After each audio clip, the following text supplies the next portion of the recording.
Morning. Former National Security Chief of Staff for the Trump administration, Fred Fleitz, with us today. Also with us today, foreign policy expert Harley Lippman. Gentlemen, good morning. Thanks for being with us on this Memorial Day. So the U.S. continues noodling at this peace deal, trying to move the ball forward on this. The president posted this earlier. The negotiations are proceeding in an orderly and constructive manner. I have informed my representatives not to rush into a deal. Time's on our side, he said. And the blockade, he ended by saying, will remain in full force until an agreement is reached. Fred, we've heard that the agreement is imminent, that it's 95% done, at least from the U.S. side. That's the word. Tell us about this MOU, this Memorandum of Understanding. Do you like such an agreement with the Iranians? Yeah, I like what I'm hearing. It's time to end the war. The U.S. has met its objectives. This would stop hostilities.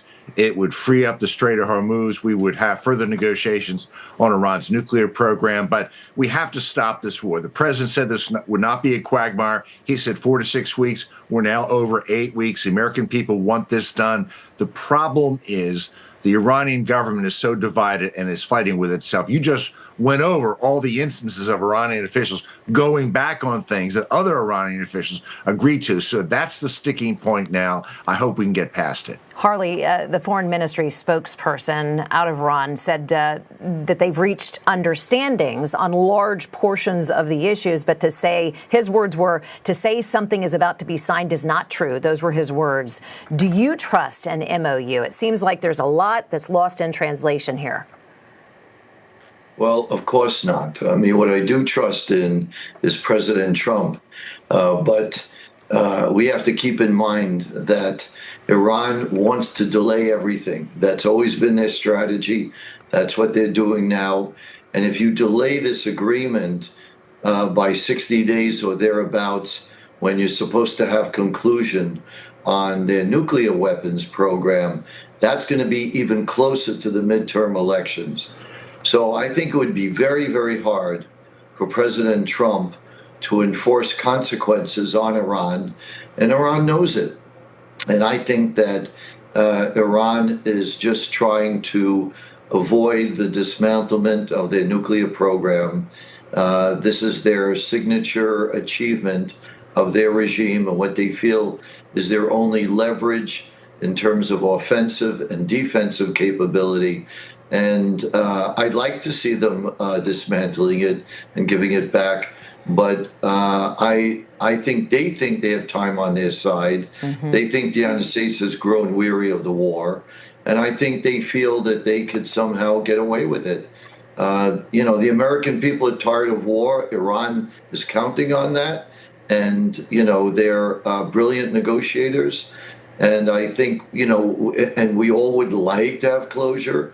But remember, this is a regime that is now more determined to destroy America. They're a harder line regime than existed months ago. These are some of the unintended consequences of warfare. They're seething with revenge.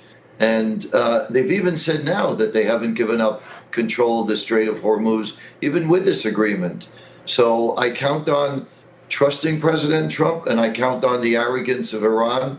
And my hope is that President Trump finally does take away the biggest threat America has faced in its history, which is an existential threat that Iran wants to destroy America. Yeah. And that for his legacy, I think he has to make sure before his term ends that this regime goes, because it would present a catastrophic danger to future generations of Americans. Well, Americans are growing weary of the war, to your point, and I think Iran is also counting on the president caving to economic pressures. The president has said very clearly, time is on our side, but he is losing support here at home from some tried and true supporters. Senator Ted Cruz, he publicly broke with the White House on Saturday over, again, the terms that we know about, right? There's a lot that happens behind closed doors with diplomacy, but the general framework that's been released, he said he's deeply concerned that the deal would give Tehran sanctions relief and a path to continued uranium enrichment. And then here's the president posting on Truth actually this morning. I laugh at all the Democrats, that's his new term, rhinos and fools, he wrote, who know nothing about the potential deal I am making with Iran. He went on, the deal with Iran will either be a great and meaningful one or there will be no deal. Meanwhile, here's Secretary of State Marco Rubio. I believe, maybe more news coming out a little bit later today on this topic, and I'll leave it to the president to make further announcements on it. Suffice it to say that some progress has been made, significant progress, although not final progress has been made. Ultimately, I remind everybody, and I think this ties into the second question that was asked with relations to it, what is the goal here? The goal here ultimately, the ultimate goal is that Iran can never have a nuclear weapon. Iran can never possess a nuclear weapon. The president has been clear about that. They will never possess a nuclear weapon, certainly not as long as Donald Trump is president of the United States. Fred, at one point there was discussions, this was a number of weeks ago, that perhaps there could be a deal on the table where Iran could have nuclear, weapons maybe 20, 30 years down the road, or at least the deal would be that they couldn't even focus on nuclear for another 20 or 30 years. Is that even on the table, and is that acceptable at all? You've advised this administration in the past. Well, I think all these critics are forgetting the enormous damage done to Iran's military, the infrastructure to make nuclear weapons, factories to make missiles. I think Iran probably has been set back in its nuclear program 10 years. We don't know what presidents will follow Donald Trump. Donald Trump can't account for them. He can keep our nation safe for quite a while. We have to hope the American people will elect responsible presidents who will keep the pressure on Iran. But I think it's time to end this war. I mean, concern this enriched uranium. If Iran could dig it up, they can't do anything with it right now because all the facilities they would need to make it into nuclear bomb fuel have been destroyed. Their nuclear experts have been killed.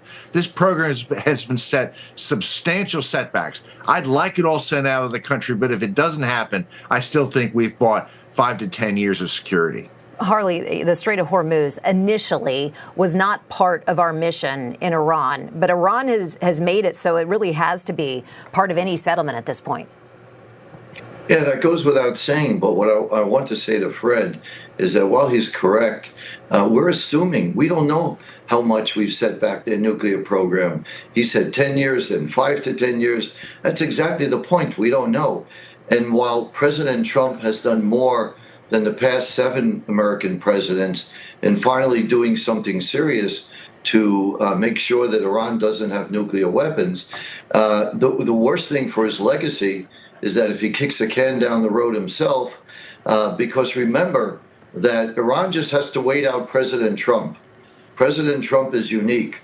I don't know if any other president will be willing to take military action. We haven't seen it in the last 7 presidents. So in my view, it's probably unlikely we may see it again.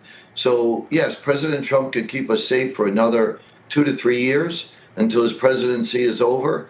But after that, this is a regime that views lying and cheating as a normal part of operations. So they are on their way to doing more damage. And the last thing I'll mention is I'm not hearing anything about their missile program, drone program, and support of their proxies. None of that is being mentioned in this agreement. Now, maybe it will be part of it in the future, but right now I'm very concerned.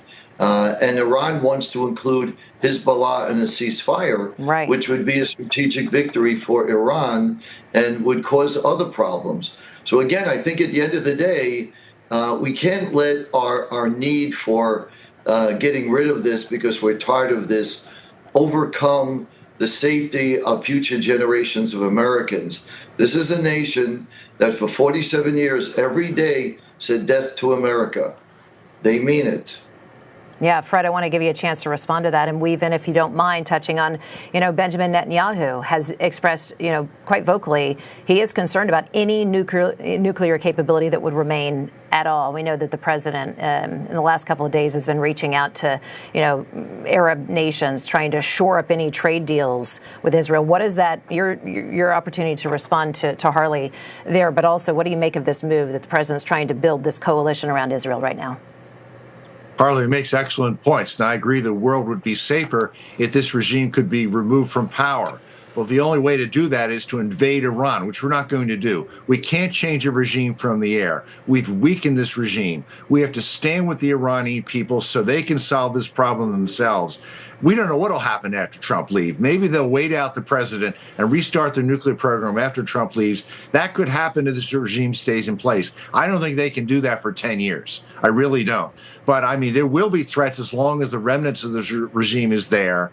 And we can't remove it unless we invade the country. And there are people who are advocating that in the Journal of Foreign Affairs. That's madness. The American people won't stand for that. We've substantially reduced the military capabilities, the power projection capabilities of this country. We did what Trump said we would do. Is it a perfect solution? No. But the world is much safer right now because of the 2026 war against Iran. Fred Fleitz, Harley Lippman. Gentlemen, thanks so much for being with us on the long holiday Thank weekend. you. Appreciate your time, as Good to be always.